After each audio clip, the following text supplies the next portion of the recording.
So I'm going to talk to you today about the al-Khaimah Oasis Project. It's a project which is actually part of a larger project itself, financed by the French ANR, and it's a project that started in 2016 and which aims to identify and understand how oases actually formed, how they evolved in time, and what are the states of the oasis today. This is based on the study of soil and water, which are the two main components of oasis today.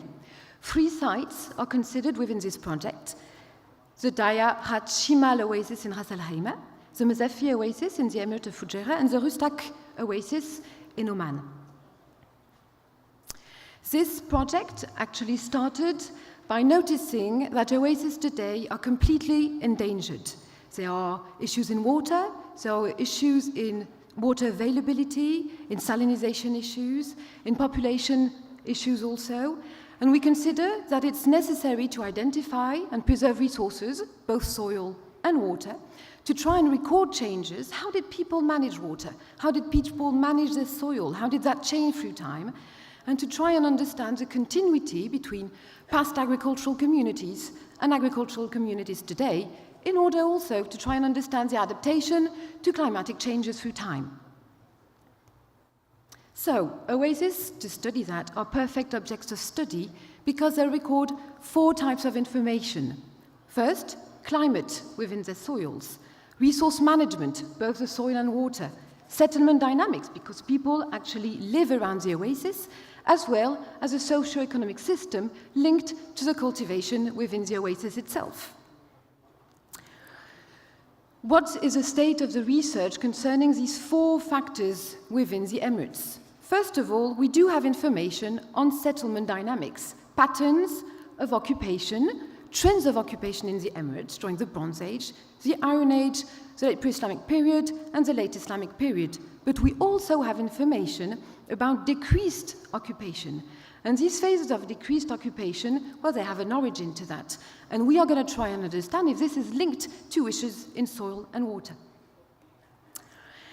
There are issues in this state of research. The first one is data on climate. We have information which is based on the study of maritime cores, of speleothems, but we do not have information on climate change inland, and we do need to precise that. On resource management, we have information on paleobotanical data showing us that what was grown in time and how that evolved, but we have no information on agricultural practices, soil information, water management, and we consider this is lacking, and we should actually focus on that. Sorry about that. This is what this figure is showing here. We cannot provide today a model of what an oasis is because it has evolved in time. We will try within this project and also in the Ras al-Khaimah project to answer these 2 question marks on the left. So, what questions exactly are we going to answer? First, resource management. How did soil and water evolve in time? How were hydraulic techniques diverse? Why and when were they adopted? How were oases built? How were they managed? What is the impact of this management on the environment today? What were conditions favorable to human occupation and agriculture within the oasis? What was the impact of abrupt climatic change through time? And what was the impact on the population that actually lived in this area? And when you combine both, when you combine the results on the resource management and the results on the information on climate availability, you can understand and try to answer the question, why did oases emerge? What was the impact of these resources on community development and agricultural development? Sorry. There are different methods to actually answer these questions. Combined methods, so we are a team of about 10 people working in all different specialties to try and answer this question. So the first one, to understand the climate, is to reconstruct the evolution of the landscapes. Hydrological landscapes, the wadis surrounding the oasis, supplying water to and soil to the oasis, the aeolian dynamics, and the soil information.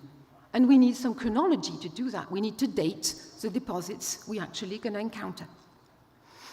Within the oasis itself, there are various combined methods. The first one is to build a 3-dimensional model of the current oasis and build a 3-dimensional model of the past oasis based on the study of the deposits composing these oases themselves.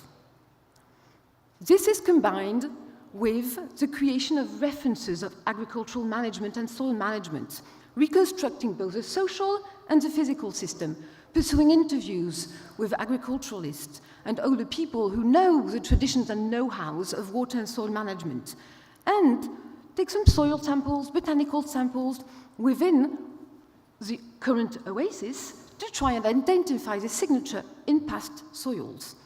This is combined with what we call the Geo Archeology of Oasis. You can see in this drawing here, we're going to do test pits in the oasis to try and locate ancient hydraulic structures, well, cisterns, canals, and combine that with the agricultural fields connected to them. This is done in collaboration with people doing botanical studies who will help us identify the crops grown, as well as practices related to burning crops and things like that. And of course, we're going to do some chronology, we're going to date all these deposits to try and see if there's periods of occupation versus periods of abandonment.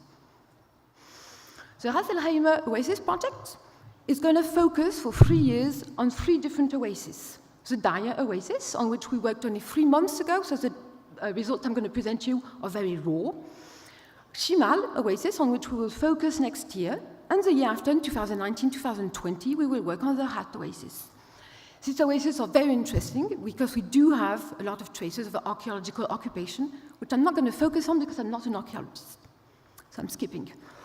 It's very important today because these areas are urbanized and they are getting destroyed. So the record of both the current practices of water and soil management as well as the past ones are extremely important. And we have to do that on a short period of time because there are chances that these information will at some point disappear. So Dhayah Oasis itself is a small oasis, 1 kilometer on 1 kilometer. It is enclosed between mountains to the east and sea to the west. When you walk in the Dhayah Oasis, you can see you've got cultivated areas as well as abandoned areas. You have traces of tombs around the palm groves, and you have, without being subjective, a beautiful water management system composed of surface water channeling as well as groundwater management. All I'm presenting to you right now is the result of our field campaign, which happened for 3 weeks in December. And this is a map done by our geomatician, showing the Dhayah Oasis and the contrasted landscape between the mountains to the east and this very low slope oasis to the west of it, in the circle in blue is the Dhayah Oasis today. The mountains are mainly limestone mountains, some folded because of geological reasons. At the bottom of the mountains, you've got these very coarse blocks of soil, which are alluvial deposits, very old ones. The plain itself is composed of these coarse deposits coming from the wadis of the mountain and flooding the plain. Deposits are very coarse. The oasis has one particular state, is that the western part, located close to the mountain, has a lot of cobbles, and the eastern part, I'm going to go back to it, has issues of salt. And the lagoon, to the western part of it, located just to the limit with the highway, with a mangrove biotop separated by the sea with a coastal dune. This work of surveying has allowed us to create what we call a geomorphological map of the area, which provides information on how the landscape is organized and the main landscape units, which is actually going to help us, geoarchaeologists, to actually do the soundings. So, what is currently the water resource and soil management in Dhayah today and the last century? This information, which is currently being treated, and so I'm not at all showing you something which is finalized, we've obtained based on interviews with families and agriculturalists, which still have plotted land in Dhayah, surveys, as well as chemical measurements of the soil, of the water in the wells, to have an idea of the state of the water resource in the palm grove. We have noticed 4 kinds of wells in the palm groves. We have wells with pumps, which are currently taking water with pumps, underground water. We have domestic wells. We have Yazara wells. Most of them are dried out today, and they're abandoned, they are not used. And we have dried wells in the wadi. all the chemical measurements so that the water is completely salty. Information on interviews we had without the interviewer currently being translated, so we do not have a detailed information, show that the use of these wells was dominant less than 60 years ago, but today it's only the mechanical wells which are used. The water is located between 2 and 7 meters deep, and the surface, the salinity, actually made our conductimeter break because it was so high that we couldn't even read the value of the water actually flooding the plots. But it's not, underground water is not the only water which is used today. There are also surface water channeling. You can see here, you have a lot of wadis from this mountain which are actually supplying water to the palm groves. 3 kinds of wadis are very incised, as you can see. Primary ones, which have fine sediments which can be used for agriculture. Secondary ones, like the one on the left, no fine deposits, no soil for the palm grove. And you have wadis right here with no soil whatsoever. These wadis supply water to a secondary system. This system is composed of main canals and secondary canals distributing water to the fields. How is this system organized? Well, you've got gardens, which are located on each side of these channeled wadis. And you can see right here, you have little intakes that bring water to the plots of land right here. It's flooded irrigation. You do not have smaller canals within the plots of land. This is the only way the water is actually supplied. Downstream of the gardens, you actually have walls retaining the water in the plots of land. Some first information have showed us that when you do have a flooding episode in this area, primary canals, these big channeled wadis, well, they are repaired, they're dredged, and this is at the expense of the landowner. Every owner has to participate in cleaning the section upstream of its plot of land.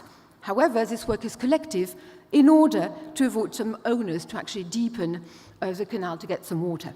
First arrived, first served. However, in an information which is actually pretty interesting is that this flood water today is mainly collected to replenish the groundwater level, more than used as the main primary source of water. Another hypothesis is also that this channeling of the wadis today is actually done in order to protect the palm groves from the floods from these alluvial fans, which could actually destroy the cultivated area. Concerning what is grown today, concerning the agriculture, well, more than 60 years ago, it was mainly date palms, fig trees, manured by goat and cow, manure, with about 7,000 date palms. Today, it's mainly mango, lemon trees, Indian almond trees, and there are no open fields. So we can see you have this abrupt change in agricultural practices and water practices for the last 60 years. Now let's go back in time. This work has been combined with a paleo-environmental work of the Oasis to try and see in a regressive approach how these practices can be recorded through time. We have done test pits in the palm grove by hand and mechanically in 2 areas. One, which is completely abandoned today, and we benefited here from a trench which was actually dug to channel floodwater. This trench is 400 meters long, and we did some geophysical survey, tomography, to try and understand the ground structure of the soil. And you can see we're still interpreting it because there's natural deposits as well as agricultural information, so it's a bit complicated. We do see here the information of red is hard, blue is soft. So blue is conducting the current, red is not. We have information here on an old wadi flow and cobbles. To the west, this seems to be a more agricultural area. We're trying to interpret that. But the information we have is wonderful because this 400-meter trench allowed us to sketch the whole information of the trench. We have everything. We have wells, we have terraces, we have walls, we have houses, we have shell middens, we have all the information of the Oasis, but unfortunately we have no dates because it's a very recent field project. So we draw that trench, we sketched it, we did some stratigraphic logs, and we also hired a backhoe to go deeper in the deposits to try and see how deep the agriculture was actually happening. And we find, you can see the location of the trench and the red dots, we find wells, we found traces of tree plantation holes. You can see here it's a zigzagging plots. And we found the limit of the palm grove because we found these mangrove deposits in an area which was very recently cultivated. Do not remember all the phasing. The idea is to see that we have phases of agriculture here. In brown right here, we have agricultural soils separated by phases of erosion. This is a very precise information on these cycles of agriculture, the cycle of occupation, and temporary phases where there's no agriculture and the system is, or people are moving, or the system is temporarily not functioning. However, one important information is we do have a last phase of agriculture which will be seen everywhere in the palm grove, which is a late Islamic agriculture. This is very ongoing. We have a lot of radiocarbon dates sent. We have a lot of studies on botanic, on soil chemistry, on micromorphology. All these paleo-environmental studies will be conducted in that trench. I will go briefly to the inside of the oasis, a currently cultivated spot. We have dug 4 test pits in this palm grove with contrasted results, and I will end up with the most interesting one, of course. You can see here pictures of the kind of deposits we encountered in the palm grove. We were trying to find very old ones, the Bronze Age ones. We did not find Bronze Age deposits. We found some a bit more recent, but we found a lot of cobbles, a lot of alluvial fan deposits coming from the wadis. We have agriculture on top all the time on 50 centimeters, and after, we always have these very thick layers of cobbles, suggesting that just before this agriculture, you had a major period of non-occupation. We also found mangrove deposits, settling the boundary of the palm grove a little bit smaller than what we expected. And we found the groundwater table, the salty groundwater table, less than 1.5 meters below the surface. But I will focus just on one test pit, which is right here in the middle of the palm grove, just west of the fort, in an abandoned plot of land, which was initially fed by floodwater as well as a Yazara well. We did some geophysical survey to try and understand how the land was organized. We're still working on that. But we did this test pit, and we needed it was handmade. And to be honest, we needed a bit of motivation and energy because we just keep digging into cobbles. A lot of cobbles, a lot of cobbles, a lot of cobbles. And at the end, at the bottom of this test pit, we find fine deposits. The one on the picture on the right. And we did some first dating, so we just got the results a week ago, and we were pretty glad that we actually pushed a bit further our digging, because we find that the first deposits lying on mangrove sediments are actually Iron Age deposits, showing that the Dhayah oasis, we have traces at least, of the formation and agricultural management of this oasis starting around 900 BC. So we suspect it's an Iron Age development more than a Bronze Age one. What is also interesting is we have 2 pulses. These 2 pulses, I have actually observed them in other areas, and mainly in Mazafi. The Iron Age is not just the Iron Age. There seems to be 2 little phases popping out, one between 800 and 900 BC, and another one between 750 and 550 BC. We don't really know why this is happening. We don't know what it means socio-economically and related to the size of the palm grove. It just seems to pop out and instinctively say, okay, something might be going on right here. So, just to do some kind of a first phasing, which needs to be a little pushed further, sorry. So, we have a first phase, we've identified the mangrove deposits, we have identified the limit of the wadi deposits. That's old, we still need to get the dates. We have traces of Iron Age agriculture located at the center of the palm grove with soil filtering, fine sediments, actually were very well adapted to ancient agriculture. However, we do not have traces of water management, no canals in the test pits, suggesting maybe the floodwater system was actually in use at that time, suggesting also that there was runoff water available during the Iron Age. Something is going on, of course, as all the archaeologists know, at the end of the Iron Age. No traces of later periods, apart, of course, from the late Islamic agriculture, which is completely spreading in the palm grove, with areas currently abandoned today to the west of the palm grove. So, this was the result of our first field campaign. What we can see is that this approach, this continuous approach, is actually bringing new data to understand the history of the oasis. It allows to identify cycles of occupation not always identified within the archaeological context itself, with phases of occupation and not always of settlement, which is related to traces of agriculture within the oasis. And also, it allows us to identify these little micro-events within these cultural periods and try to refine chronology, border-defined chronology. When this is going to be framed in a larger climatic and in a larger socio-economic context, we think it's going to be key to understand the past societies and their adaptation to climatic changes. And it's going to fuel an ongoing debate on the preservation of these oases and the heritage and the transmission on the long term of the technical know-how. This is going to be pursued in Chimal. It's going to be presented in conferences. It's going to be pursued all this year in laboratory studies with this wonderful team I'm showing you in pictures. It's a very young and dynamic team, very motivated, and it's a real pleasure to actually work with them in the field. Thank you very much.